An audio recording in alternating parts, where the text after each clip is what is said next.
प्रभातखबर.com, विश्वास वही, रफ्तार नहीं। हमने और आपने भी कई किताबों में, कई राजनीतिक रैलियों में और कई सिनेमा में भी पश्चिम बंगाल को भद्रलोक पढ़ा, सुना और देखा होगा। आज भी बंगाल के लोगों को भालो मानुष माना और बोला जाता है, लेकिन वक्त का पहिया घूमा और राजनीति के रास्ते भद्रलोक के भालो मानुष माने जाने वाले पश्चिम बंगाल के लोगों की सभ्यता, संस्कृति पर बड़ा आघात हुआ। इसके साथ ही पूरे भारत में एक पश्चिम बंगाल ही रहा जहां कोरोना का संक्रमण वोट की राजनीति के बीच मौन दिखा। इस विधानसभा चुनाव के प्रचार में भद्रलोक वाले पश्चिम बंगाल के भालो मानुषों को वो सब देखना, सुनना पड़ा जिसकी कल्पना इस धरती के लिए शायद कभी नहीं की गई होगी। बंगाल चुनाव 6 चरणों की वोटिंग में राजनीतिक हिंसा का नंगा नाच हुआ। सभी दलों के समर्थकों ने हिंसा की। इस बार के चुनाव प्रचार में बंगाली प्राइड को ठेस पहुंची। सबको साथ लेकर चलने वाला बंगाल खेमों, धर्मों और कुनबों में बटा दिखा। जाति धर्म को किनारे रखकर आगे चलने वाले बंगाल में चुनाव प्रचार में हिंदू मुस्लिम वोट बैंक पर खूब बयानबाजी देखने को मिली। ममता बनर्जी ने बाहरी भीतरी और खेला होबे का राग छेड़ा तो बीजेपी कहां चुप बैठने वाली थी। बीजेपी ने सोनार बांग्ला का नारा गढ़ दिया।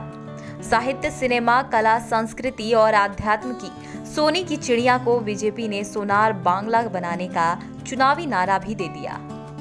बंगाल चुनाव प्रचार ने शायद पहली बार हिंदू मुस्लिम की खाई को अपनी आंखों के सामने चौड़ा होते देखा है। पीएम नरेंद्र मोदी, सीएम ममता बनर्जी और कांग्रेस नेता राहुल गांधी चुनावी मंच से हिंदू मुस्लिम करते दिखे। चुनाव प्रचार में बेरोजगारी, गरीबी, अशिक्षा बैक सीट पर दिखे। इनकी बात सिर्फ चुनावी घोषणा पत्र में हुई। इस बार के चुनाव प्रचार में बाहरी भीतरी राग भी खूब सुना गया।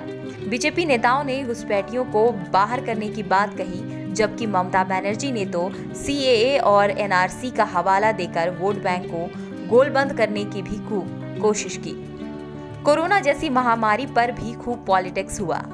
बीजेपी ने फ्री में कोरोना वैक्सीन देने की पेशकश की। टीएमसी ने भी बीजेपी के नेताओं पर कोरोना जेहाद जैसे आरोप लगा डाले। बंगाल चुनाव के प्रचार में धर्म की राजनीति भी खूब देखने को मिली। बीजेपी के नेताओं ने तो चुनावी मंच से जय श्री राम के नारे को खूब भुनाया।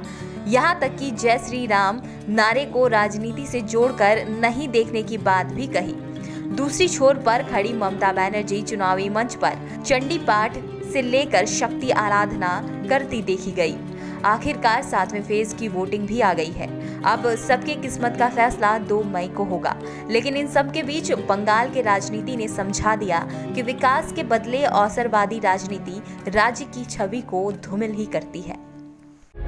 प्रभातखबर.com, विश्वास वही, रफ्तार नहीं।